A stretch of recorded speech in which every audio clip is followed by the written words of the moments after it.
جی بسم اللہ الرحمن الرحیم۔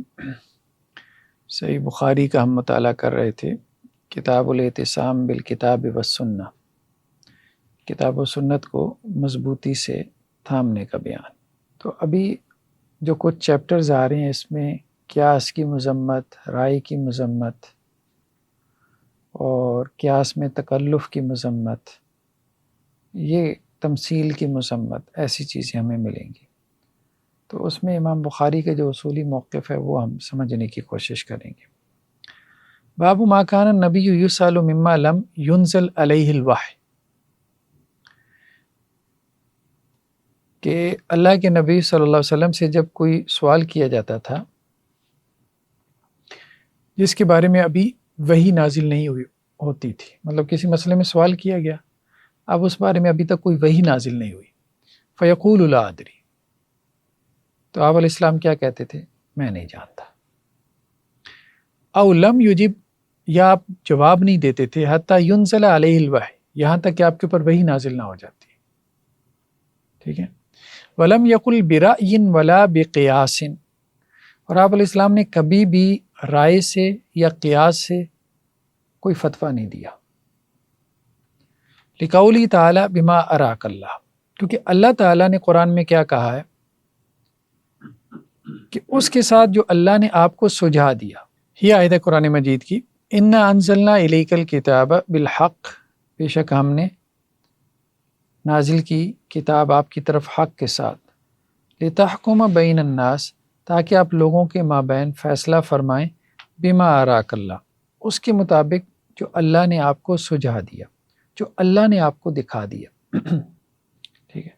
تو گویا جو کچھ ہو رہا تھا اللہ کی طرف سے ہو رہا تھا، نبی کریم صلی اللہ علیہ وسلم کی طرف سے کچھ بھی نہیں تھا،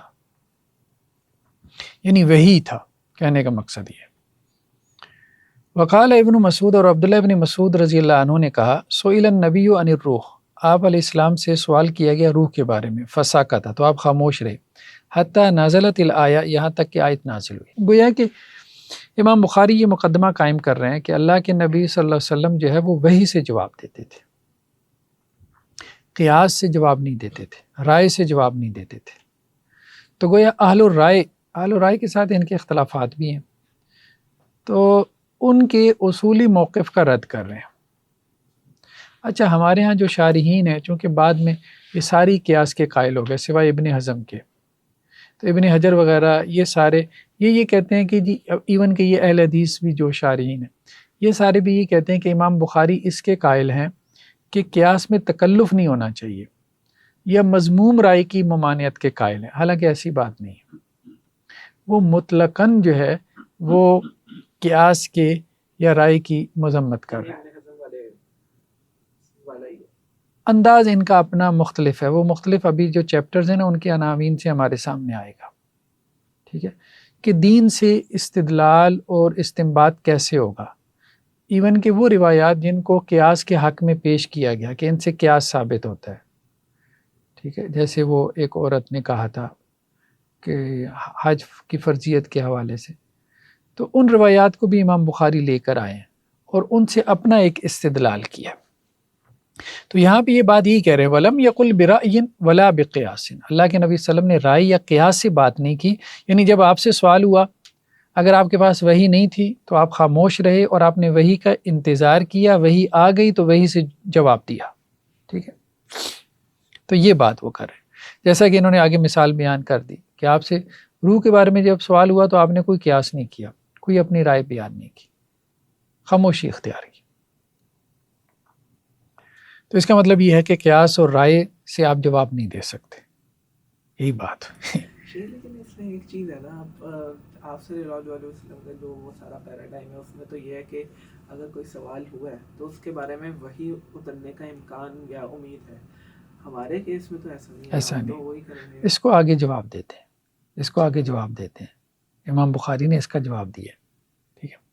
اور جابر بن عبداللہ وہ یہ کہتے ہیں کہ مریض تو میں جو ہے وہ بیمار ہو گیا، فجانی رسول اللہ یعودنی و ابو بکر وہما ماشیان، تو اللہ کے رسول اور حضرت ابو بکر آئے، پیدل چل کر آئے یہ دونوں بزرگ میری جو ہے وہ عیادت کے لیے، فاتانی وقد اغمی علیہ، تو میرے پاس آئے جبکہ میرے اوپر بے ہوشی طاری تھی، تو فتوضا رسول اللہ کے وسلم نے وضو کیا، ثم صب وضوءہ علیہ، پھر اپنے وضو کا پانی میرے اوپر ڈال دیا، فافقت، تو مجھے افاقہ ہوا، فقلت یا رسول اللہ، وربما قال سفیان، فقلت اے رسول اللہ کیف اقضی فی مالی کیف اصنع فی مالی، تو میں نے کہا اللہ کے رسول میں اپنے مال میں کیسے فیصلہ کروں، ٹھیک ہے، تو قال فما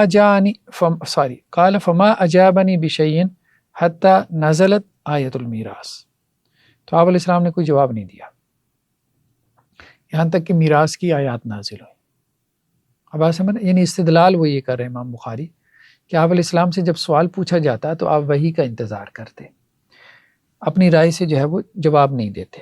تو اب انہوں نے ایک عام مسئلہ پوچھا کہ جی میں بیمار ہوں، جا رہا ہوں دنیا سے، تو اب میرے بعد میرے مال کا کیا ہوگا، تو آپ علیہ السلام نے جواب نہیں دیا۔ یہاں پہ انہوں نے تشریح میں لکھا ہے کہ حضرت نے بعض مشکل مقامات میں سکوت فرمایا، لیکن آپ ہی نے اپنی امت کو قیاس کی تعلیم فرمائی۔ اچھا یہ کہہ رہے ہیں، امام بخاری کہتے ہیں نہیں، قیاس کی تعلیم نہیں دی، اور جو روایتیں آپ بیان کرتے ہو نا ان سے آپ غلط استدلال کرتے ہو، وہاں قیاس نکلتے ہی نہیں ہے، حالانکہ اہل حدیث حضرات نے بھی نکال لیا، اصل میں غور نہیں کیا امام بخاری کی عبارتوں پہ، اور امام بخاری کی عبارتوں کی وہ تعویل کر لی جو تعویل ممکن نہیں ہے۔ اب واضح طور پہ بات آ رہی ہے، یہاں پہ دیکھیں نا، بہت واضح بات ہے، سارے ابواب کو آپ سامنے رکھتے ہیں نا تو بہت واضح بات، ولم یقل برأی ولا بقیاس، یہاں تکلف قیاس کی بات ہی نہیں ہے، تکلف قیاس کی بات آگے کی ہے، ٹھیک ہے، لیکن یہاں مطلقاً قیاس کی ممانعت، اور ساتھ میں بما اراک اللہ والی آیت بیان کر دی، ساتھ میں جو ہے وہ حدیثیں وہ نقل کر دی، تو یہاں تو کوئی تکلف والی بات آ ہی نہیں رہی نا، کہ مطلقاً ایک ممانعت کی بات ہے کہ کوئی رائے کا اظہار ہی نہیں کیا اللہ کے نبی نے، ٹھیک ہے۔ تو انہوں نے بھی یہ بات کی، ایک عورت سے فرمایا اگر تیرے باپ پر قرض ہوتا تو ادا کرتی یا نہیں، تو اللہ کا حق ضرور ادا کرنا ہوگا، یہ عین قیاس ہے۔ اچھا یہ آپ کے نزدیک ہے، امام بخاری کے نزدیک نہیں ہے، یہی روایت بیان کر کے امام بخاری نے اس پہ باب باندھا ہے اور کہا ہے کہ یہ جس کو قیاس سمجھ رہے ہیں یہ قیاس نہیں ہے، اور امام بخاری کا مطلب یہ نہیں کہ بالکل قیاس نہیں کرنا چاہیے، بلکہ ان کا مطلب یہ کہ ایسا قیاس جو اصول شریعہ کے خلاف ہو یا کسی دلیل شرعی پر مبنی نہ ہو، صرف ایک خیالی بات ہو، نہ کرنا چاہیے۔ اور یہ مسئلہ تو علماء کا اجماعی مسئلہ بھی نہیں ہے، قیاس کا بڑے تابعین نے انکار کیا، ٹھیک ہے، خیر بہر ہے، لیکن یہ ہے کہ امام بخاری کے ندرت ہے، مطلب یہ نہیں کہ انہوں نے کوئی اختلاف کر کے کوئی ہلکی بات کی ہے، گہری بات کی ہے امام بخاری نے۔ ندرت سے مراد یہ کہ ایک نئی بات بھی ہے اور گہری بات بھی ہے۔ اب اگلا چیپٹر دیکھیں، باب تعلیم النبی امتہ من الرجال والنساء مما علمہ اللہ لیس برأی ولا تمثیل، اللہ کے نبی صلی اللہ علیہ وسلم کی جو تعلیم تھی اپنی امت کو، مردوں کو اور عورتوں کو جو آپ نے سکھایا، اس میں سے جو اللہ نے آپ کو سکھایا، اللہ نے آپ کو سکھایا، آپ نے اپنی امت کے مردوں اور عورتوں کو سکھایا، ٹھیک ہے، اور جو آپ نے سکھایا اس میں نہ کوئی رائے تھی نہ تمثیل تھی۔ کوئی روایت نہیں ملتی آپ صلی اللہ علیہ وسلم نے ایک صحابی کو جو بھیجا، ان سے پوچھا کہ تم کس طرح فیصلہ کرو گے، انہوں نے کہا کتاب، اس میں قیاس والی اجتہاد کی بات ہے، اجتہاد کی امام بخاری قائل ہے، لیکن اجتہاد کی اپنی تعریف کرتے ہیں، ٹھیک ہے، وہ تعریف بھی ہم سمجھتے ہیں، وہ گہری ہے، وہ فقہا نے بھی کی ہے۔ تمثیل اور چیز ہے، رائے اور چیز ہے، تمثیل اور چیز ہے، قیاس اور چیز ہے۔ تمثیل کہتے ہیں، یہ تمثیل کا لفظ زیادہ تر اس سے آیا، منطق سے۔ تمثیل کہتے ہیں ظاہری مماثلت کی بنیاد پہ ایک شے کا حکم دوسری شے پہ لگا دینا۔ نہیں، ظاہری مماثلت۔ قیاس یہ ہوتا ہے کہ علت کی بنیاد پہ ایک چیز کا حکم دوسری کے اوپر لگا دینا، علت کی بنیاد پہ، یعنی آپ نے پیچھے سے وہ وجہ جو ہے وہ نکال لی ہے، کس وجہ سے آپ لگا رہے ہیں۔ ایک ہے ظاہری مماثلت کی وجہ سے، ٹھیک ہے، آپ کہتے ہیں کہ جی شراب حرام ہے اس لیے دودھ بھی حرام ہے، کیوں؟ کیونکہ دونوں لیکوڈ ہیں۔ ایک ظاہری مماثلت کی بنیاد پہ ایک حکم لگا دینا، یہ تمثیل ہے۔ تمثیل کے اندر جو ہے وہ آپ کہہ لیں کہ جی ایک وہم ہوتا ہے، ایک خیال ہوتا ہے۔ ہاں، قیاس میں ایک ظن غالب ہوتا ہے کیونکہ آپ علت تلاش کر لیتے ہیں، ٹھیک ہے۔ تو تمثیل جو ہے وہ قیاس سے بھی کم تر درجے کی چیز ہے، اور رائے تو پھر اس سے بھی کم تر درجہ ہے، یعنی پہلے رائے ہے پھر تمثیل ہے، پھر قیاس ہے۔ رائے میں تو یہ ہے کہ آپ اپنی عقل سے آپ نے کسی رائے کا اظہار کر دیا، یا بعض اوقات وہ کہتے ہیں جو پبلک انٹرسٹ ہی ہے، مصلحتی ہے، مصلحت عامہ کا تقاضا یہ ہے کہ یہ کر لیا جائے، نظریہ ضرورت ہے۔ ابو سعید خدری رضی اللہ عنہ سے روایت ہے کہ ایک عورت آپ علیہ السلام کے پاس ہے، کہنے لگی اللہ کے رسول ذهب الرجال بحدیثک فاجعل لنا من نفسک یوما نأتیک فیہ، کہ مرد جو ہے وہ آپ کی ساری حدیثیں لے کر ہیں، آپ ہمارے لیے بھی ایک دن مقرر کر دیں، ہم آپ کے پاس آئیں، ٹھیک ہے؟ تو علمنا مما علمک اللہ، آپ ہمیں وہ سکھائیں جو اللہ نے آپ کو سکھایا۔ فقال، تو آپ نے فرمایا اجتمعنا فی یوم کذا و کذا فی مکان کذا و کذا، فلاں فلاں دن فلاں فلاں جگہ جمع ہو جانا۔ تو وہ جمع ہو گئی، تو آپ علیہ السلام ان کے پاس ہے، اور آپ علیہ السلام نے ان کو وہ سکھایا جو اللہ نے آپ کو سکھایا تھا۔ اب وہی بات آ رہی ہے بار بار، یہ ٹھیک ہے۔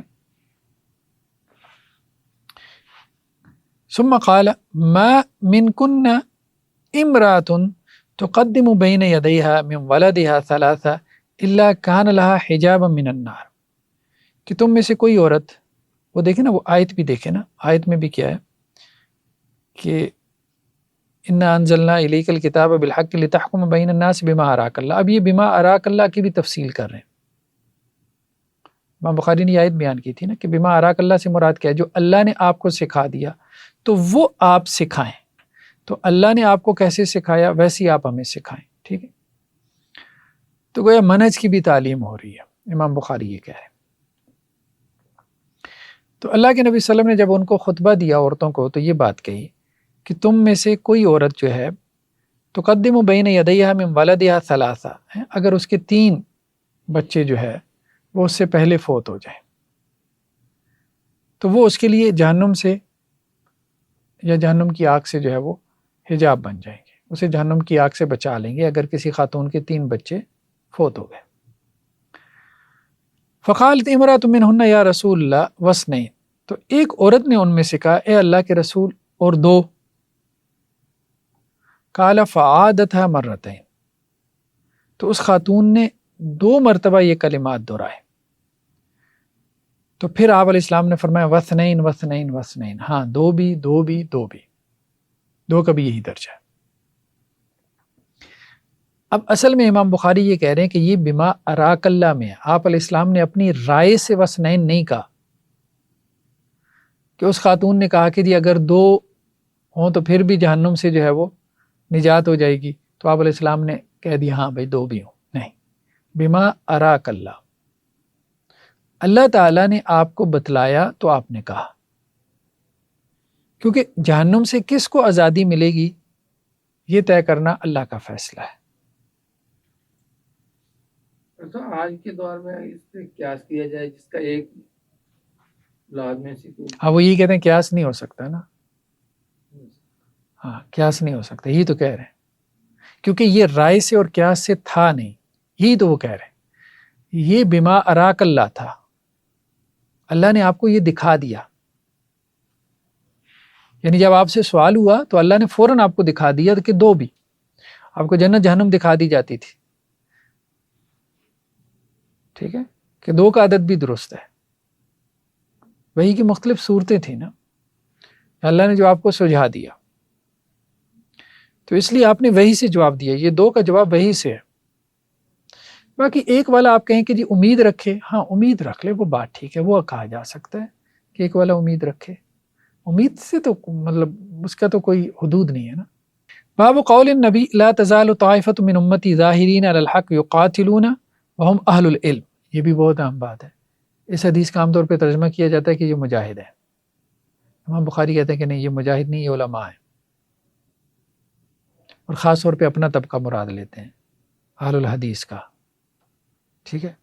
تو وہ اس قتال سے مراد جو ہے وہ لیتے ہیں، یعنی وہ والا قتال جو کہ نظریاتی ہے، جو علمی سطح کا ہے، کیونکہ اکثر و بیشتر روایات کے اندر جو ہے نا وہ یہ الفاظ قتال کے نہیں آئے، وہ ہم آگے چل کے دیکھتے ہیں۔ لا تزال طائفة من امتی ظاہرین علی الحق، میری امت میں سے ایک گروہ ہمیشہ حق کے اوپر غالب رہے گا، یقاتلون وہ لڑتے رہیں گے، یعنی حق کے لیے لڑتے رہیں گے، ہم اہل العلم، اور یہ اہل علم علماء کا ہے۔ علی بن عبداللہ مدینی استاد امام بخاری نے کہا کہ اس سے جماعت اہل حدیث مراد ہے، مطلب آج کل کی نہیں، انہوں نے تو کہا تھا اصحاب الحدیث۔ الفاظ وہم اہل العلم یہ بخاری کے ہیں؟ یہ امام بخاری کے ہیں نا، باب ہے نا، باب کا عنوان انہوں نے باندھا ہے نا، ٹھیک ہے، باب کا عنوان انہوں نے باندھا ہے۔ مغیرہ بن شعبہ اللہ کے نبی صلی اللہ علیہ وسلم سے نقل کرتے ہیں، لا یزال طائفۃ من امتی ظاہرین، اب یہاں پہ قتال کے لفظ نہیں آ رہے حدیث میں، میری امت میں سے ایک گروہ غالب رہے گا، ٹھیک ہے، غالب رہے گا، یعنی دلیل کی بنیاد پہ غلبہ، ان کی دلیل کا کوئی توڑ نہیں کر سکے گا۔ یہ اصل میں ظاہری بات ہے، اہل رائے کو جواب بھی دے رہے ہیں نا اصحاب الحدیث کی طرف سے، کہ اصل میں ہم ہیں، اصحاب الحدیث ہیں، اہل الحدیث کا جو گروہ ہے یہ اصل میں غالب گروہ ہے دلیل اور برہان کی سطح پہ، اور یہ ہمیشہ غالب رہے گا۔ یہ نیریٹو بلڈ کر رہے ہیں امام بخاری۔ حتیٰ یاتیہم امر اللہ، یہاں تک کہ ان کے پاس اللہ کا حکم آ جائے، وہم ظاہرون، اس حال میں کہ وہ غالب ہوں گے، یعنی غالب اکثریت کی وجہ سے نہیں ہوں گے، دلیل اور برہان کی سطح پہ ہوں گے۔ معاویہ بن سفیان رضی اللہ عنہ سے ہے، وہ خطبہ دے رہے تھے اور کہہ رہے تھے میں نے اللہ کے نبی صلی اللہ علیہ وسلم سے سنا، آپ فرما رہے تھے میں یرید اللہ بہ خیر یفقہ فی الدین، جس کے ساتھ اللہ تعالیٰ خیر کا ارادہ کرتے ہیں اس کو دین کی سمجھ عطا کرتے ہیں۔ وانما انا قاسم ویؤتی اللہ، میں تقسیم کرنے والا ہوں اور عطا کرنے والا تو اللہ ہی ہے، ٹھیک ہے، عطا اللہ تعالیٰ کرتا ہے، میں تو تقسیم کرتا ہوں۔ ولن یزال، یعنی جتنی بھی نعمتیں ہیں سب اللہ نے دینے۔ ولن یزال امر هذه الامہ مستقیما حتی تقوم الساعہ، اور اس امت کا معاملہ کیا ہے، وہ قیامت تک سیدھا رہے گا، اور حتی یاتی امر اللہ، یا یہاں تک کہ اللہ کا حکم پہنچ جائے، اس وقت تک اس امت کا معاملہ کیا ہے، سیدھا رہے گا۔ وہی ہے کہ ایک گروہ جو ہے وہ اس میں حق کے اوپر غالب رہے گا قیامت تک، وہی بات ہے، اور وہ بھی اپنے تفقہ فی الدین کی وجہ سے، ٹھیک ہے، تفقہ فی الدین کی وجہ سے وہ غالب رہے گا۔ باب قول اللہ او یلبسکم شیعہ، پھر یہ ہے کہ اب انہوں نے یہاں فرقوں کی نفی کر دی، یعنی چیپٹر بھی یہ کہیں اعتصام بالکتاب والسنہ، کتاب و سنت میں گہرے غور و فکر کے ساتھ جو اپنا دینی استدلال قائم کرے گا، اپنا دینی منہج یا منہج استنباط اس کو کھڑا کرے گا، یہ وہ علماء کا گروہ ہے جو کہ غالب رہے گا۔ اور اس کے علاوہ جو ہیں وہ فرقے ہیں جو آپس میں لڑتے رہیں گے، ٹھیک ہے۔ اصل میں ان حضرات نے، آپ نے دیکھا ہوگا نا، اصحاب الحدیث نے بہت تنقید بھی کی ہے نا امام ابو حنیفہ اور ان کے اس کے اوپر، تو یہ ان کے درمیان جو یہ ایک چپکلش تھی یہ بالکل واضح تھی، یہ جو اختلاف تھا ان کے یہاں پرائمریلی تھا ہی فقہا کے ساتھ تھا، یعنی کیونکہ وہ جس طرح امام شافعی نے کہا وہ ایک سائڈ میں کھڑے ہوئے، فقہا کی نظر دوسری ہے۔ ہاں، فقہا کی نظر ہو، ٹھیک ہے۔ اب شیخ ایک سوال اس میں پیدا ہوتا ہے، وہ تفقہ فی الدین کی وہ فضیلت دلائے، اگر چیزیں اتنی سیدھی سادھی ہیں تو پھر تفقہ فی الدین کا یعنی کیا مطلب رہ جاتا پیچھے؟ نہیں، وہ نکالتے ہیں نا، یہی تو وہ نکالیں گے آگے، ٹھیک ہے۔ اپنی اصول فقہ یہاں انہوں نے ابواب میں اپنی اصول فقہ بیان کی ہے، ٹھیک ہے۔ ان ابواب کے اندر اگر آپ غور کریں تو ان کے اصول فقہ آئے ہیں، اصول استنباط آئے ہیں، لیکن لوگوں نے زیادہ غور نہیں کیا، اور ایک چل سو چل جو ایک میجورٹی کا تھا اس کے ساتھ جی امام بخاری بھی کوئی قیاس کے مخالف نہیں تھے، ٹھیک ہے، وہ اصل میں قیاس میں تکلف کے مخالف تھے، وہ چلیں وہ باتیں آپ کو دوسروں کے یہاں بھی مل جائیں گی کہ حنفی حضرات نے قیاس میں ذرا تکلف کیا یا قیاس در قیاس کے قائل ہو گئے، کچھ دوسرے نہیں قائل ہوئے، یا شافی کیسے شبہ کی طرف چلے گئے، کچھ دوسرے نہیں گئے، وہ جسے تمثیل وغیرہ بھی کہہ دیتے ہیں۔ لیکن امام بخاری کا یہ موقف نہیں تھا، لیکن وہ بھی نہیں تھا جو ابن حزم کا ہے۔ ابن حزم کا اصولی انداز اپنا ہے، دیکھیں ایک ہے قیاس کا انکار کرنا، وہ ایک علیحدہ بات ہے، ابن حزم نے پھر اپنا اصولی منہج بھی دیا ہے، اپنی اصول فقہ باقاعدہ مرتب کی ہے، 2 جلدوں کے اندر، الاحکام فی اصول الاحکام، پورا اصولی نظام وضع کرنا یہ کریٹیوٹی ہے، یہ نہیں کہ صرف اڑا کے رکھ دیا ان کا. قیاس نہیں تو پھر آپ یہ مسائل کیسے اخذ کرو گے، اب بتاؤ، یہی سوال ہوتا ہے نا. وہ کہتے ہیں میں بتاتا ہوں، اور اس کے لیے وہ پورا ایک اصولی نظام وضع کرتا ہے. یہ اس کی کریٹیوٹی ہوتی ہے، یہ اس کا تفقع ہوتا ہے. بھلے ہم اس سے ایگری نہ کریں، لیکن یہ آسان کام نہیں. ٹھیک ہے، یہ بندہ جو جینیس ہو وہی کر سکتا ہے. لیکن چل نہیں پائے ہے چل نہیں پائے. ہاں وہ ٹھیک ہے. ہمارے ہاں تو اصل بات یہ ہے کہ امام بخاری کا اس لیے نہیں چل پایا کہ یہ سمجھ ہی نہیں آیا. یہ زیادہ تر لوگوں نے نا اس کو سمجھا، اپنی اینک سے سمجھا ہے. وہ میں کلاٹ کے ساتھ بھی لگا رہا، میں نے کہا اس کے کیا کیا مفاہیم ہیں، یہ سارے چیپٹرز ابواب کے. اس نے کہا ابن حجر نے یہ کہا، فلاں نے یہ کہا، فلاں نے یہ کہا. میں نے کہا نہیں، مجھے اس سے اتفاق نہیں ہے. میں اب اس کے معنی بیان کرتا ہوں جو مجھے سمجھ میں آ رہے ہیں، تم اس کو کرٹیسائز کرو. تو جب میں نے ان کے معنی بیان کیے، وہ سارے ابواب میں نے اس کو کاپی پیسٹ کر کے دیے. میں نے کہا امام بخاری یہ کہنا چاہتے ہیں. کہتے ہیں بات تو تمہاری ٹھیک ہے، عبارتوں سے یہی بات نکلتی ہے. لیکن یہ ہے کہ وہ ایک بیانیہ جو ایک بڑے لوگوں کا ہوتا ہے وہ چل جاتا ہے. یہ بات ہے. تو اب ظاہری بات ہے ساروں نے قیاس کو مان لیا تھا، تو کیسے کہتے کہ جی امام بخاری نے قیاس کا انکار کر دیا. اور دوسری بات یہ ہے کہ ان کی اس طرح کی 2 جلدوں میں کتاب بھی نہیں تھی. وہ تو دیکھیں نا، جس نے 2 جلدوں میں کتاب لکھ دی، ٹھیک ہے، بہت واضح طور پہ قیاس کی درگت بنا دی، تو وہ تو اس کی طرف تو آپ نسبت نہیں کر سکتے قیاس کی. ابن حزم وغیرہ کی بات کر رہا ہوں. لیکن یہ ہے کہ انہوں نے تو ابواب میں جسٹ اشارے دیے، کہ انداز ان کا یہی ہے کہ یہ اشارے دیتے ہیں. تو یہاں بڑا آسان تھا کہ جی نہیں وہ منکر نہیں ہے، یہاں بڑا آسان تھا. اس کی وجہ یہ کہ بات میں اجمال ہے. لیکن جب آپ غور کرتے ہیں مختلف ابواب کے جو ٹائٹلز ہیں ان کو ایک ساتھ رکھتے ہیں، آپ غور کرتے ہیں تو بات کھل جاتی ہے کہ وہ کیا کہنا چاہتے ہیں. ارے جابر بن عبداللہ سے کہ جب آپ علیہ السلام پہ یہ آیت نازل ہوئی، قل هو القادر علی ان یبعث علیکم عذابا من فوقکم، کہ وہ اللہ تعالیٰ قدرت رکھتا ہے کہ تمہارے اوپر سے عذاب بھیجے ہیں تم پر. قال اعوذ بوجہک، تو اللہ کے رسول صلی اللہ علیہ وسلم فرمایا اے اللہ میں آپ کی چہرے کی پناہ میں آتا ہوں. او من تحت ارجلک، پھر جب یہ نازل ہوا کہ اللہ تعالیٰ اس پہ قدرت رکھتا ہے کہ تمہارے پاؤں کے نیچے سے تمہارے لیے عذاب بھیجے، تو پھر بھی آپ علیہ السلام نے فرمایا اعوذ بوجہک، اے اللہ میں آپ کے چہرے کی پناہ مانگتا ہوں. پھر جب یہ نازل ہوا او یلبسکم شیعا ویذیق بعضکم بأس بعض، کہ اللہ تعالیٰ چاہے تو تم کو ٹکڑوں میں بانٹ دے اور ایک کی طاقت کا مزہ دوسرے کو چکھا دے. قال ہاتان اہون او ایسر، تو آپ علیہ السلام نے فرمایا کہ یہ دونوں آسان ہیں اور سہل بھی ہیں. یعنی یہ عذاب آئے گا امت کے اوپر کہ امت ٹکڑوں میں بٹ جائے گی. یعنی اس سے مراد وہ علمی افتراق اور انتشار لے رہے ہیں کہ یہ ایک دوسرے کی جو ہے نا وہ گردنیں کاٹیں گے، ایک دوسرے کو کھائیں گے. اس لیے امام بخاری کے ہاں آپ دیکھتے ہیں کہ زیادہ وہ والی سختی نہیں ہے جو بعض اصحاب الحدیث میں بھی آ گئی، ان میں وہ والی سختی نہیں ہے. اپنی رائے بیان کرتے ہیں مہذب انداز میں، بہت سختی سے رد نہیں کرتے. ٹھیک ہے، مطلب کسی کو زندیق اور اتنی آسانی سے کذاب دجال بھی نہیں کہتے، جو عام تھا اصحاب الحدیث میں راویوں پہ بھی جرا کرتے، ان کے یہاں نہیں. تو یہ اصل میں وہ یہ کہنے کا یلبسکم شیعا ویذیق بعضکم بأس بعض، کہ یہ فرقوں میں تقسیم ہو کے جو ایک دوسرے سے لڑ رہے ہیں نا، تو یہ آپس میں ایک دوسرے کی طاقت کا ایک دوسرے کو مزہ چکھاتے رہیں گے. اور ہوا بھی یہ، مطلب بعد میں جب تقلیدی جمود کا دور آیا تو آپس میں اختلافات بہت بڑھے. امام بخاری کا رجحان یہ ہے کہ ان فرقوں سے ہٹ کے آپ اپنا علمی کام کریں کتاب و سنت کی بنیاد پہ، بس آپ غالب رہیں گے اگر آپ کی دلیل مضبوط ہے.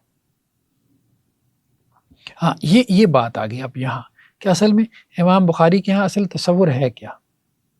باب من شبہ اصلا معلوما باصل مبین،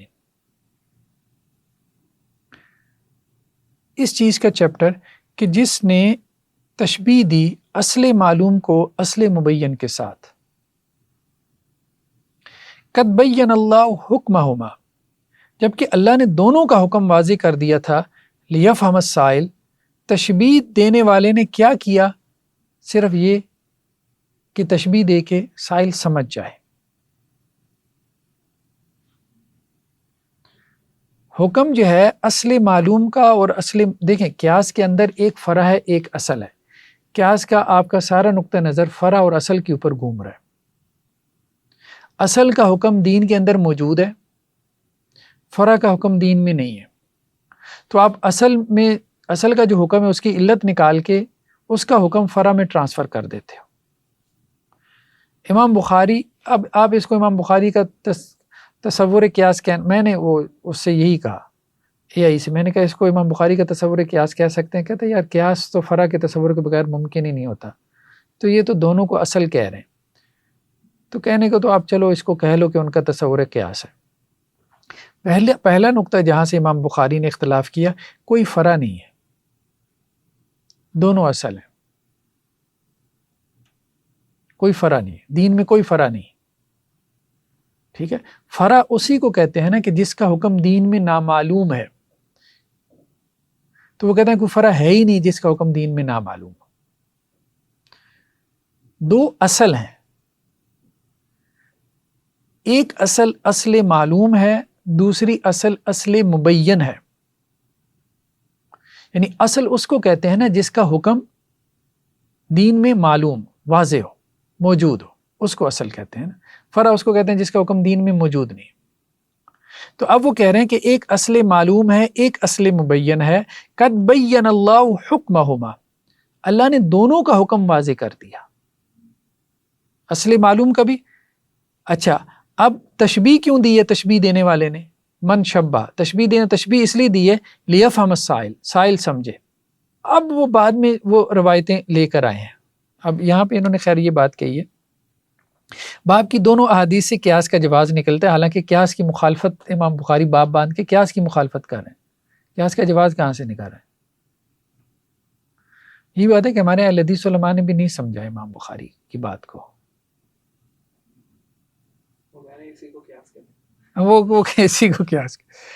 لیکن ابن مسعود رضی اللہ عنہ نے صحابہ میں سے اور عامر شعبی اور ابن سیرین نے فقہا میں سے قیاس کا انکار کیا. باقی تمام فقہا نے قیاس کے جواز پر اتفاق کیا جب اس کی ضرورت ہو، اور جمہور صحابہ اور تابعین سے قیاس منقول ہے. اور اوپر جو امام بخاری نے رائے اور قیاس کی مذمت بیان کی ہے اس سے مراد وہی قیاس اور رائے جو فاسد ہو. نہیں، یہ مسئلہ نہیں. امام بخاری قیاس کی قائل نہیں. قیاس کا سارا تصور فرع کے اوپر کھڑا ہے. وہ فرع جو ہے وہ مان ہی نہیں رہے، وہ فرع مان ہی نہیں رہے. وہ کہہ رہے ہیں دونوں اصل ہیں، ایک اصل معلوم ہے، ایک اصل مبین ہے. اور جو مفتی ہوتا ہے اس کا کیا کام ہے؟ وہ ایک تشبیہ بیان کرتا ہے، اصل معلوم اور اصل مبین کے مابین ایک تشبیہ بیان کرتا ہے تاکہ سائل کے لیے بات واضح ہو جائے. یعنی سائل کو متوجہ کرتا ہے کہ یار یہ حکم تو دین میں یہاں پہ موجود ہے. وہ یہ نہیں ہے کہ قیاس سے کوئی نیا حکم دریافت کرتا ہے، دریافت نہیں کرتا. وہ پہلے سے موجود حکم کو نکالتا ہے، اور وہ حکم دین میں واضح طور پہ موجود ہوتا ہے. یہی بات انہوں نے ان حدیثوں سے کیسے نکالی؟ ہم دیکھیں نا، حدیثیں وہی ہیں جن کو قیاس کی دلیل بنایا جاتا ہے. حضرت ابو ہریرہ سے کہ ایک اعرابی آیا اللہ کے رسول وسلم کے پاس، کہنے لگے جی ان امراتی ولدن غلاما اسود، میری بیوی نے جو ہے وہ ایک لڑکا جنا ہے، کالے رنگ کا ہے. اب اس کا رنگ کالا نہیں تھا، اس کی بیوی کا بھی، لڑکا کالے رنگ کا. وَإِنِّي أَنْكَرْتُ، اب میں نہیں مان رہا. فقال له رسول اللہ، تو اللہ کے رسول نے کہا هل لك من ابل، کیا تیرے پاس جو ہے وہ اونٹ ہیں؟ قال نعم، اس نے کہا. قال فما الوانها، تو آپ علیہ السلام نے فرمایا ان کے کیا رنگ ہیں؟ کہنے لگے جی حمر، سرخ رنگ کے. آپ نے فرمایا هل فيها من اورق، کیا اس میں کوئی خاکی رنگ کا بھی ہے؟ اس نے کہا جی ہاں، ان فيها لبرقا، خاکی رنگ کے بھی ہیں. قال فأنا ترى ذلك جاء، تو آپ نے فرمایا کہ یہ سرخ رنگ کے اونٹوں میں یہ خاکی رنگ والے کہاں سے آ گئے؟ قال یا رسول عرق نزا، اے اللہ کے رسول کوئی رگ تھی جو اس نے کھینچ لیا اوپر، آباء و اجداد کی کوئی رگ تھی، جسے ہمارے یہاں کہا جاتا ہے جینز آگے ٹرانسفر ہوتے ہیں. قال ولعل هذا عرق نزا، تو یہاں پہ بھی کوئی رگ تھی جس نے اس کو کھینچ لیا. ولم يرخص له في الانتفاع منه، تو آپ علیہ السلام نے اس بچے کی نفی کرنے کی اس کو اجازت نہیں دی. اب اس میں اصل معلوم کیا ہے؟ اصل معلوم ہے وہ اونٹوں کے بارے میں بدو کو پتہ ہے. جب اس سے سوال ہوا تو اس نے کہا مجھے پتہ ہے. اس نے خود جواب دیا کہ کوئی رگ ہے. یہ اصل معلوم ہے، یعنی یہ علم اس کے پاس آلریڈی ہے. اور اصل مبین اللہ کا حکم ہے کہ اللہ کا حکم کیا ہے کہ اس معاملے میں آپ انکار نہیں کر سکتے، وہ بھی واضح ہے، ٹھیک ہے۔ تو اسے اصل معلوم اور اصل مبین، یعنی بچے کے حوالے سے جو بات ہو رہی ہے نا، کہ بیٹا جو ہے وہ باپ کی رنگت پہ نہیں ہے،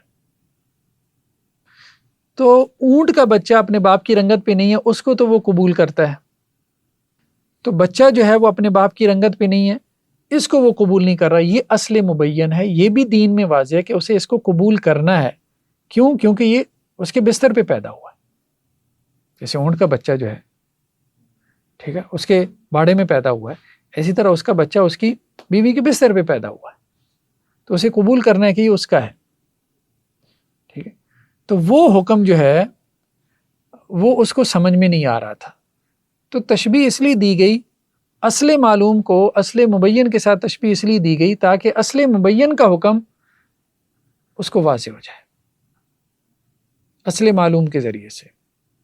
تو اس میں کوئی وہ کہہ رہے ہیں کہ اصل یا فرع نہیں ہے، کہ اونٹوں کا جو ایک حکم تھا وہ ٹرانسفر کیا گیا ہے انسانوں کے اندر، مطلب یہی ہے نا کہ ایک کو اصل بنا کے دوسری کو فرع بنایا گیا، یا انسانوں کا حکم اونٹوں میں ٹرانسفر کیا گیا۔ تو امام بخاری کہتے ہیں یہ نہیں ہے، یہ آپ کو سمجھنے میں غلط لگی ہے کہ ایک اصل ہے ایک ان میں سے فرع ہے، یہ تو آپ بنا ہی نہیں سکتے، ایک انسان ہے ایک اونٹ ہے، کہاں سے آپ اصل فرع بناؤ گے؟ تو یہ قیاس کی وہ مثال نہیں بنتی جس قیاس کے تصور کے آپ قائل ہو، ٹھیک ہے۔ تو بیسیکلی دو ہمیشہ دین کے اندر جو ہے اگر قیاس چلتا ہے، اگر قیاس، ویسے تو امام بخاری قیاس کی اصطلاح سے بھی اوائڈ کرتے ہیں، اگر قیاس ہے تو وہ یہ کہتے ہیں کہ یہ ہے دو اصل معلوم ہیں، ایک جو سائل کے علم میں ہوتا ہے، جیسے وہ ساکریٹیز جو ہے نا سوال کرتا تھا نا، سوال جب کوئی اس سے کرتا تھا سقراط سے تو وہ اس سے سوال کرتا تھا اور یہاں تک اس کو پہنچا دیتا تھا کہ وہ خود اقرار کر لیتا کہ ہاں اس کا یہ جواب ہے، یعنی اس کے اندر سے وہ جواب نکل آتا تھا۔ تو اصل معلوم جو سائل کے علم میں اور اصل مبین جس کے بارے میں وہ سوال کر رہا ہے، تو دونوں میں مشابہت قائم کر دی جاتی ہے، جس سے اس کے لیے ایک حدث ہوتا ہے، یعنی فوراً اس کے اوپر ایک انکشاف ہوتا ہے کہ ہاں اس کا تو یہی حکم ہے۔ یہ امام بخاری نے یہ طریقہ قائم کیا، اس کو آگے بھی وہ کھولتے ہیں۔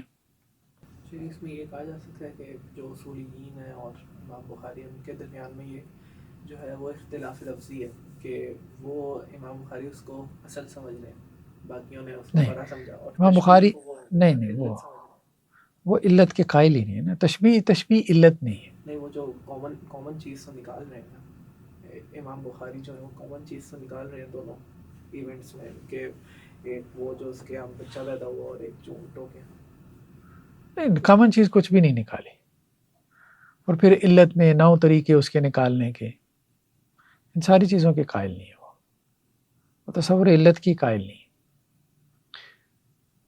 ٹھیک ہے۔ وہ یہ کہہ رہے ہیں کہ دین میں ہر حکم واضح ہے، کتاب و سنت میں ہر حکم موجود ہے، کتاب و سنت کے اندر ہر حکم موجود ہے، علتوں کے ذریعے ہمیں حکم فروع تک ٹرانسفر کرنے کی ضرورت نہیں ہے۔ حضرت سعید بن جبیر سے وہ عبداللہ بن عباس سے نقل کرتے ہیں، ان امراتن جاءت الی النبی، ایک خاتون آپ علیہ السلام کے پاس آئی، کہنے لگی ان امی نذرت ان تحج، میری والدہ نے نظر مانی تھی کہ وہ حج کرے، فماتت، تو وہ فوت ہو گئی، قبل ان تحج، اس سے پہلے کہ وہ حج کرے، افا احج عنہا، کیا میں اس کی طرف سے حج کروں؟ امام بخاری کہہ رہے ہیں کہ بھئی واضح ہے کہ اس نے حج کرنا ہے، یہ حکم دین میں واضح ہے کہ اس کی والدہ نے نظر مانی تھی تو اسے اس کی نظر پوری کرنی ہے، اور وہ وضاحت کسی اور دوسری نص سے ہے، جیسے وہاں پہ یہ وضاحت کہ اس کے بستر پہ بچہ پیدا ہوا، الولد للفراش، ایک اور نص سے واضح ہے، ٹھیک ہے۔ تو اسی طرح سے اسے اپنے ماں کی طرف سے جو ہے وہ حج کرنا ہے، یہ واضح ہے۔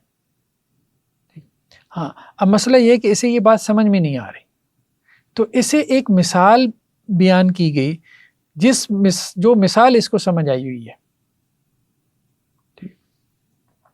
قال نعم حجیانا، تو آپ نے فرمایا ہاں تم اس کی طرف سے حج کرو، اپنی والدہ کی طرف سے.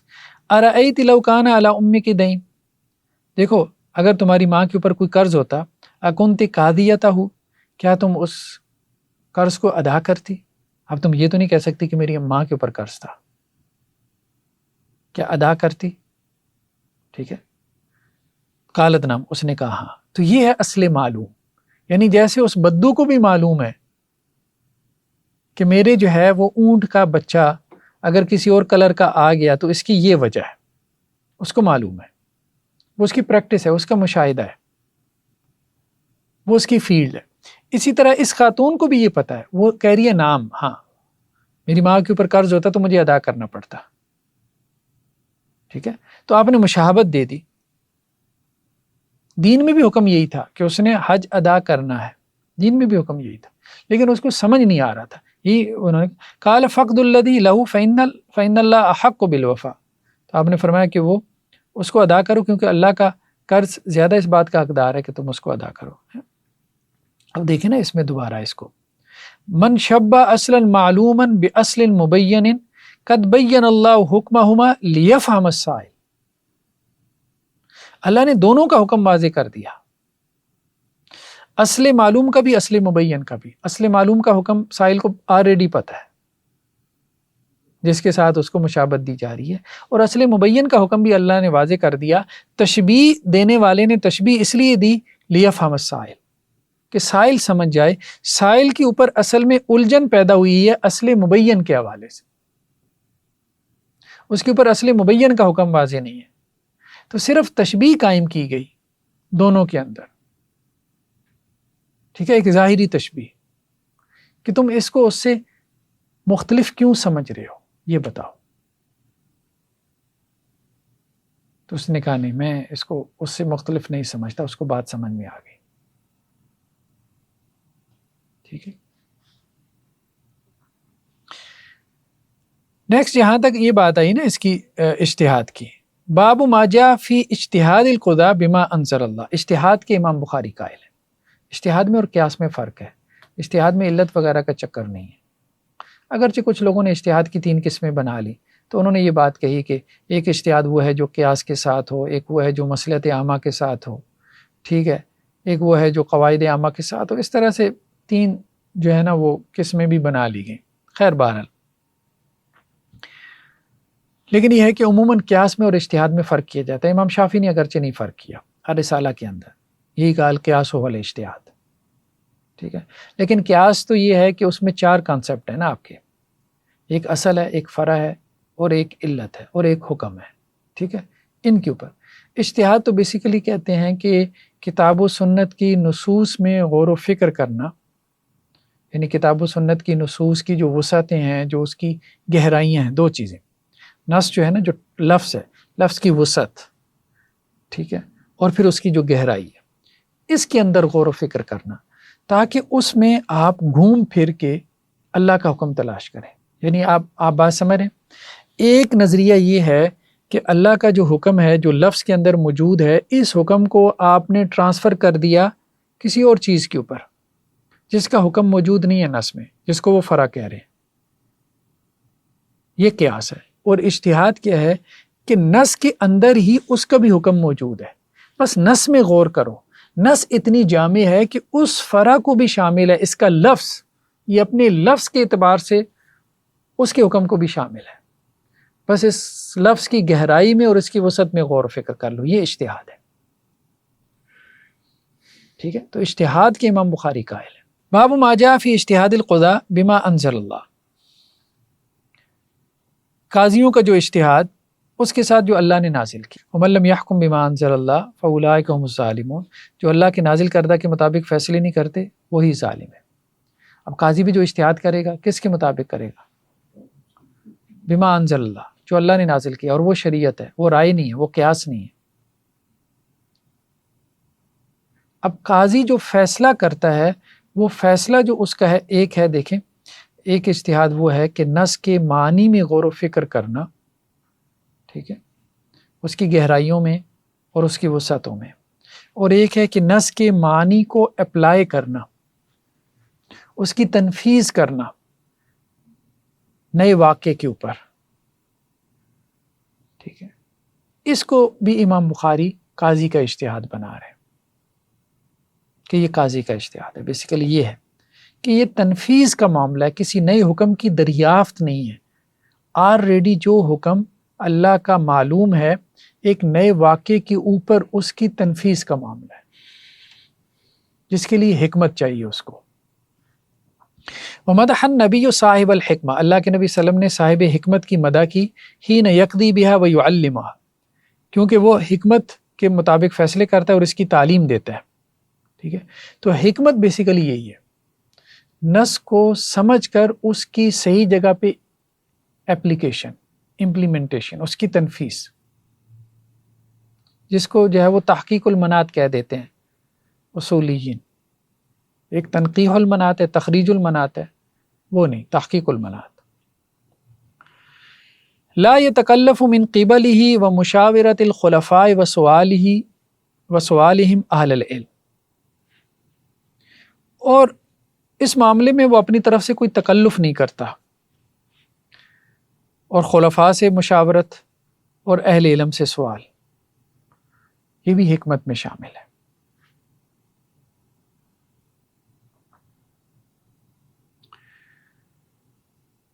حضرت عبداللہ بن مسعود سے روایت ہے کہ آپ علیہ السلام نے فرمایا لا حسد الا فی سنتین، دو کے علاوہ حسد جائز نہیں. ایک آدمی وہ ہے جسے اللہ نے مال دیا، فسلط علی ہلاکتی فی الحق، پھر اس کو جو ہے وہ اس مال لٹانے کی توفیق دے دی گئی، اس کو مسلط کر دیا گیا کہ وہ اللہ کے راستے میں اس مال کو کیا کرے، لٹائے. اور دوسرے جس کو اللہ تعالیٰ نے حکمت دی، فہو یقضی بہا ویعلمہا، تو وہ اس حکمت کے ساتھ فیصلے کرتا ہے اور اس کی تعلیم دیتا ہے. ٹھیک ہے، تو اب حکمت سے کیا مراد ہے؟ امام بخاری کے نزدیک حکمت سے کیا مراد ہے؟ حکمت سے مراد اس کی اجتہادی بصیرت. اور اجتہادی بصیرت کیا ہے؟ کہ نص سے جو اس نے انڈرسٹینڈ کر لی ہے، جو فہم نص ہے، اس کو وہ واقعے کے اوپر اپلائی کر سکے. فقہ نص کو فقہ الواقع کے اوپر اپلائی کر سکے. مغیرہ بن شعبہ جو ہے، انہوں نے کہا سال عمر ابن الخطاب، کہ حضرت عمر بن خطاب رضی اللہ عنہ نے سوال کیا ان املاس المرأة، اس عورت کے بارے میں کہ جس کا جو جنین ہے وہ ہلاک کر دیا گیا ہو. عورت کے پیٹ میں بچہ تھا، کسی نے اس کو مطلب عورت کو مارا، جس کی وجہ سے اس کا پیٹ کا جو بچہ تھا وہ ہلاک ہو گیا. تو حضرت عمر نے اس بارے میں سوال کیا، کس سے؟ اپنی مجلس مشاورت سے. ٹھیک ہے، تو یہ بھی اجتہاد کا حصہ ہے. امام بخاری کہہ رہے ہیں یہ بھی اجتہاد کا حصہ ہے کہ شرعی حکم تک پہنچنے کے لیے اہل علم سے مشاورت کرنا، یہ بھی اجتہاد ہے. لیکن اہل علم کہاں سے بتائیں گے؟ وہ رائے سے یا قیاس سے نہیں بتائیں گے. یہ عام نقطہ ہے، وہ کہاں سے بتائیں گے؟ وہ یہ ساری حدیثیں اس لیے لا رہے ہیں. وہی التی یضرب بطنها فتلقی جنینہ، اور اس سے مراد وہ عورت ہے کہ جس پہ پیٹ پہ مارا گیا اور اس نے اپنا جنین جو ہے وہ یعنی وہ پھینک دیا، مطلب اسقاط حمل ہو گیا، ابارشن ہو گیا.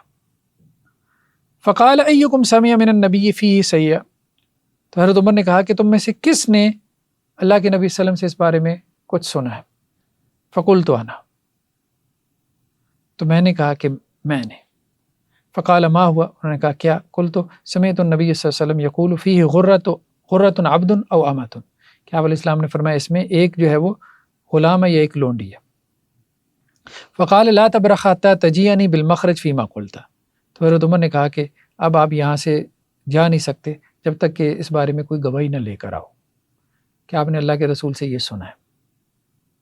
تو اہل علم سے بھی مشاورت کس اعتبار سے؟ مشاورت اس اعتبار سے کہ کوئی نص مل جائے. اصل میں یہ سارا منہج جو تھا نا، یہ امام مالک وغیرہ کا تھا بیسیکلی. وہ اگر کوئی مسئلہ درپیش آتا تھا نا تو وہ یہی کہتے تھے ہمارے پاس نص نہیں ہے، یا کل آنا، ہم نے اپنے اساتذہ سے جو لکھا ہے اس میں دیکھیں گے، اس میں صحابہ کے فتاویٰ، اس میں جو ہے وہ تابعین کے فتاویٰ آثار دیکھ لیتے تھے، اگر اس میں مل جاتا جواب دے دیتے، نہ ملتا تو نہ دیتے تھے. تو اہل الرائے اور اہل الحدیث کا جو اس وقت کے اصحاب الحدیث تھے، امام مالک وغیرہ، ان کا جو اپروچ تھی اجتہاد کی، اس میں جو فرق ہے، اس کے اوپر میں نے ایک ریسرچ آرٹیکل لکھا تھا مستقل طور پہ، اس میں کیا بنیادی جو ہے وہ ان کے کیا فروق کیا ہے ان کے اجتہاد کی اپروچ کے اندر. تو دونوں کا جو نظریہ اجتہاد ہے وہ مختلف ہے، فرق ہے اس میں. ٹھیک ہے، ایک تو یہ ہے کہ یہ اہل الحدیث جو اصحاب الحدیث تھے، یہ اجتہاد در اجتہاد یعنی قیاس در قیاس کے قائل نہیں تھے، وہ قیاس در قیاس کے قائل تھے. اسی طرح یہ جو ہے نا اس کے قائل نہیں تھے، وہ جو فرضی فقہ ہوتی ہے اہل الحدیث اور اصحاب الحدیث، وہ اصحاب الرائے اس کے قائل تھے. ٹھیک ہے، وہ کہتے تھے جب تک ایک مسئلہ واقعی طور پہ پیش نہ آئے اس وقت تک جواب نہیں دینا چاہیے. پھر یہ ہے کہ وہ ممکن حد تک کوشش کرتے تھے، یعنی تتبع آثار میں جاتے تھے کہ کوئی نص مل جائے، کوئی اثر مل جائے، اپنی طرف سے جواب نہیں دیتے تھے. یہ قیاس اور رائے میں مطلب بہت جلدی جو ہے وہ جواب دے دیتے تھے اہل الرائے. خیر بہرحال، تو اب یہاں پہ وہ یہ کہہ رہے ہیں کہ یہ جو مشاورت کرنی ہے اہل علم سے، یہ مشاورت بھی اس اعتبار سے کرنی ہے کہ کوئی حدیث لے آئیں، کوئی اثر لے آئیں جو ہمارے علم میں نہیں ہے. ٹھیک ہے، یا اس سے استدلال لے آئیں جو ہمیں مستحضر نہیں ہے. یعنی حدیث اور اثر تو بعض اوقات آپ کے ذہن میں ہوتا ہے نا. حضرت عمر رضی اللہ عنہ کے ذہن میں بھی تو قرآن کی آیت تھی نا، وہ جو خاتون نے استدلال کر لیا کہ جی کنتار لے آئیں حق مہر کے مسئلے میں. اسی طرح سے وہ آیت حضرت عمر رضی اللہ عنہ کو بھی زبانی یاد تھی جو حضرت ابو بکر نے پڑھی آپ علیہ السلام کی وفات پہ. حضرت عمر نے کہا کہ مجھے تو محسوس ہوا جیسے آج ہی نازل ہوئی ہے. تو بعض اوقات آیات اور احادیث تو عالم کے علم میں ہوتی ہیں، لیکن اس سے جو استدلال ہے ذہن اس کی طرف جا نہیں رہا ہوتا. تو مشاورت اس معنی میں کرنی ہے کہ یا تو وہ کوئی حدیث اور اثر لے آئے، یا جو اس کے علم میں نہیں ہے، یا اس سے استدلال جو اتنا ظاہر اور بین ہو کہ یہ خود کیا اٹھے کہ ہاں بھائی یہ بات تو ٹھیک ہے، پتہ نہیں ذہن اس طرف کیوں نہیں گیا. اس معنی میں اس سے مشاورت کرنی ہے. باب قول النبی لتتبعن سنن من کان قبلکم، کہ تم اپنے سے پہلے لوگوں کی جو ہے وہ طریقے پہ چلو گے. اب یہاں سے بھی امام بخاری اصل میں یہ کہہ رہے ہیں کہ یہود النصارہ جس طرح سے چلے دین کے معاملے میں، مذہب کے معاملے میں، تو ہمارے ہاں بھی اکثر و بیشتر فرقے اسی طریقے کے اوپر چلیں گے، اپنی رائے اور قیاس اور تمثیل کے طریقے پہ، اور دین میں ایسی چیزیں داخل کر دیں گے جو نہیں ہیں. حضرت ابو ہریرہ سے وہ اللہ کے نبی صلی اللہ علیہ وسلم سے نقل کرتے ہیں کہ قیامت قائم نہیں ہوگی حتی تأخذ امتی بأحد القرون قبلها شبرا بشبر،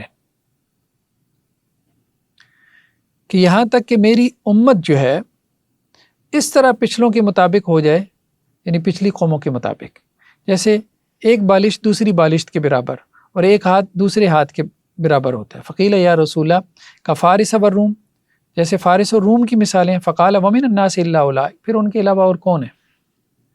ٹھیک ہے، یعنی میری امت بھی جو ہے پچھلی قوموں کی کیا کرے گی؟ پیروی کرے گی. تو اس سے امام بخاری نے استدلال کیا کہ یہ پیروی اس معاملے میں بھی ہے کہ جس طرح پچھلی قوموں کا یہود النصارہ کا علمی استدلال تھا، علمی منہج تھا، وہی اس قوم میں بھی آ جائے گا جو سطحی علمی منہج ہے. یہ امام بخاری کا کہنا ہے. اگلی روایت بھی اسی سے ملتی جلتی ہے. حضرت ابو سعید خدری سے اللہ کے نبی صلی اللہ علیہ وسلم سے نقل کرتے ہیں لتتبعن سنن من کان قبلکم شبرا بشبر وذراعا بذراع، کہ پہلی قوموں کی تم جو ہے وہ پیروی کرو گے جیسے ایک بالشت دوسری بالشت اور ایک بازو جو ہے وہ دوسری بازو کے برابر ہوتا ہے. حتی لو دخلوا جوہر ضب تبعتموہم، یہاں تک کہ اگر وہ کسی گوہ کی بیل میں گھس گئے تو پھر بھی تم ان کی پیروی کرو گے. ہم تو عموماً اس سے کلچر مراد لے لیتے ہیں، ٹھیک ہے وہ بھی ٹھیک ہے، لیکن یہاں پہ امام بخاری جو ہے وہ علمی استدلال مراد لے رہے ہیں، اصول فقہ مراد لے رہے ہیں، علمی منہج مراد لے رہے ہیں. قلنا یا رسول اللہ الیہود والنصارى قال فمن، تو ہم نے کہا اللہ کے رسول کیا یہود والنصارہ مراد ہے پچھلی قوموں سے؟ آپ نے فرمایا پھر کون؟ باب اسم من دعا الی ضلالہ او سن سنتا سیئۃ لقول اللہ. اب یہاں پہ بھی امام بخاری سخت ہو رہے ہیں، کہہ رہے ہیں یہ جو دوسرے جو فرقے ہیں، گمراہ فرقے، بدتی فرقے وغیرہ، ٹھیک ہے، تو انہوں نے جو استدلال کے طریقے نکال لیے ہیں یہ گمراہی کے طریقے ہیں. تو گناہ اس کا جس نے گمراہی کی طرف پکارا، او سن سنتا سیئۃ، یا اس نے جو ہے وہ کوئی بری سنت جاری کی، لقول اللہ تعالی ومن اوزار الذین یضلونہم، جن کو انہوں نے گمراہ کیا ان کے بھی یہ بوجھ اٹھائیں گے. تو امام بخاری کہہ رہے ہیں کہ اصل میں فقہ نہیں، مسئلہ اصول فقہ کا ہے، اصول استدلال جو ہے وہ غلط نکال لیے گئے۔ امام شافعی بھی سخت ہو گئے، من استحسن فقط شرع، انہوں نے بھی کہا کہ جیسے استحسان کیا اس نے شریعت سازی کی، تو اصولوں پہ بھی کڑی تنقید ہوئی ہے ایک دوسرے کے، یہ ہے۔ ٹھیک ہے، حضرت عبداللہ بن مسعود سے ہے کہ اللہ کے نبی صلی اللہ علیہ وسلم فرمایا لیس من نفس تقتل ظلما الا کان علی ابن آدم الاول کفل، جب بھی کوئی جان قتل ہوتی ہے تو پہلا جو ابن آدم تھا، جو پہلا قاتل تھا قابیل، اس کے اوپر اس کے قتل کا ایک بوجھ جاتا ہے۔ اور ربما قال سفیان من دمیا لأنه اول من سن القتل اولا، اور بعض اوقات سفیان نے یہ بھی بات کہی ہے کہ اس کے خون کا ایک حصہ اس کے اوپر جاتا ہے، کیونکہ وہ پہلا ہے کہ جس نے قتل کی جو ہے وہ ناحق رسم جو ہے وہ جاری کی۔ تو اس لیے جو لوگ جو ہے وہ اس طرح کے بدعتی جو ہے وہ اصول جاری کرتے ہیں، تو امام بخاری کہتے ہیں کہ اس سے غلط فقہ جو ہے وہ مرتب ہوتی ہے، جو کتاب و سنت کے مطابق نہیں، اس میں کتاب و سنت کے ساتھ اعتصام نہیں ہے، تو اس لیے اس کا وبال جو ہے وہ ان کے اوپر بھی پڑے گا۔ بہرحال یہ بات کہا جا سکتا ہے کہ ایک زیادہ ہے مطلب، لیکن یہ ہے کہ اچھا ایک اور چیز جس کا امام بخاری نے اب اپنے اصول، اجماع کی قائل ہے امام بخاری، اجماع کے علاوہ جو حرمین کے ائمہ ہیں نا، اور خاص طور پہ مدینہ کے، ان کو ترجیح دیتے ہیں، اور اس کے لیے وہ دلیلیں پھر قائم کرتے ہیں حدیثوں سے کہ ان کا جو فہم ہے نا، ٹھیک ہے، اس کو ترجیح حاصل ہے۔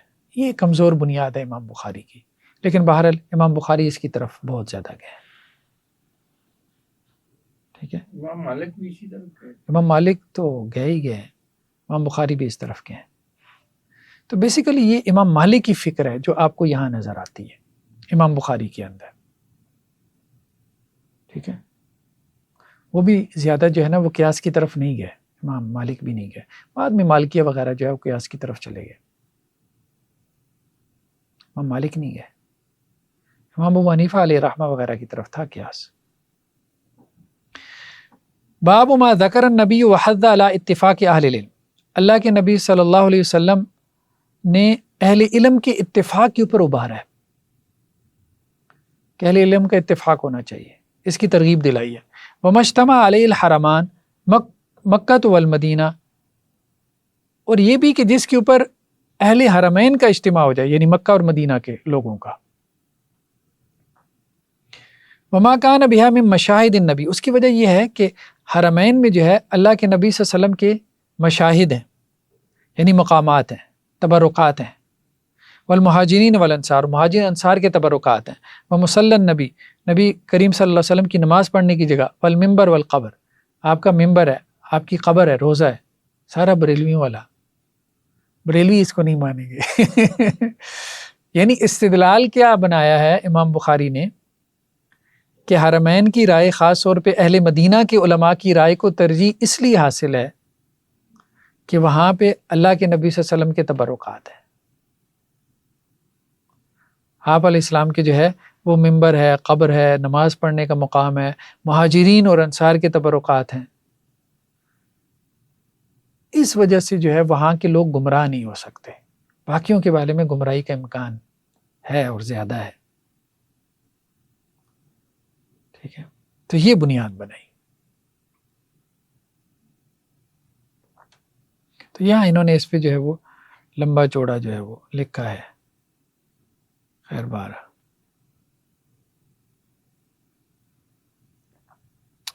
اچھا حدیث کیا لے کے آئے امام بخاری؟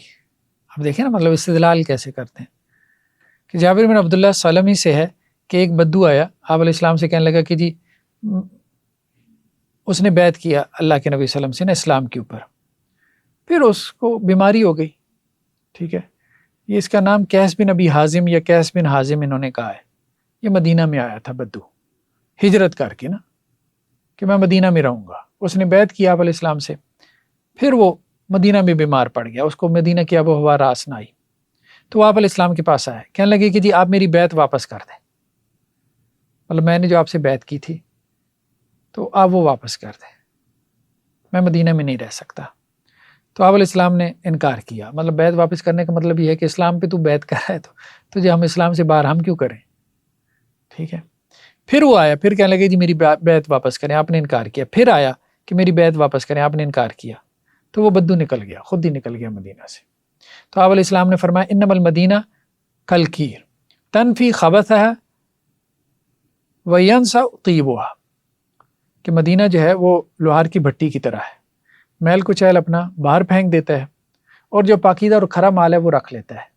تو امام بخاری اس سے استدلال کر رہے ہیں کہ کھرا مال ہے مدینہ کے اندر، علم میں بھی کھرا مال ہے.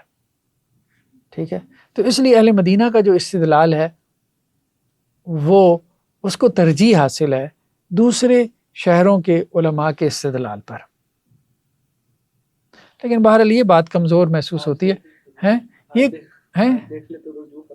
ہاں، یہ کہا جا سکتا ہے کہ خیر القرون کی بات چلیں کسی حد تک ٹھیک ہے، صحابہ اور تابعین کی بات کہ اس میں اہل مدینہ جو ہے ان کا جو استدلال تھا اس کو ترجیح حاصل ہے، وہ بات کسی حد تک سمجھ میں آتی ہے. خیر القرون کی بات تو مشکل ہے. عمل کے کیس میں جس طرح ان کا ہے عمل و اہل مدینہ، وہ اس میں بھی کیا وہ معتبر ہے؟ کیونکہ یہ ویسے ایک چیز لاجیکل تو لگتی ہے کہ انہوں نے تو براہ راست دیکھا ہے اور وہ ایک چیز وہ چل پڑتی ہے عمل میں تواتر سے، تو وہ اس کو آپ یعنی اس پہ کیا دیکھیں اس میں وہ یہ خیر القرون کا عمل، اس کے بعد نہیں، سوسائٹیز میں بگاڑ بھی آ جاتا ہے نا. تو خیر القرون کے بارے میں حدیث بھی موجود ہے نا، بہترین زمانے، وہ بھی آپ علیہ السلام نے سب سے پہلے تو اہل مدینہ کے بارے میں کہا نا، اور صحابہ وہاں پر ہی تھے. ٹھیک ہے، تو وہ ٹھیک ہے، اس حد تک بات ٹھیک نظر آتی ہے کہ خیر القرون کے حد تک اہل مدینہ کا جو عمل ہے وہ معتبر ہو سکتا ہے، یا ان کا فہم خیر القرون کی حد تک اس کو ترجیح دی جا سکتی ہے. لیکن لازمی طور پہ ترجیح دی جائے یہ کہنا مشکل ہے. یہ نس بنتی ہے یہ اسی دور میں ہی بنتی ہے، آج تو نہیں بنے گی نا نس. ہاں وہ ٹھیک ہے.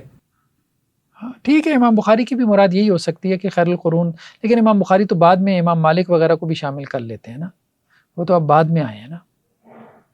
ٹھیک ہے، یعنی فقہ تو بعد میں مدون ہوئی ہے نا، وہ تو خیر القرون کے بعد کی بات ہے.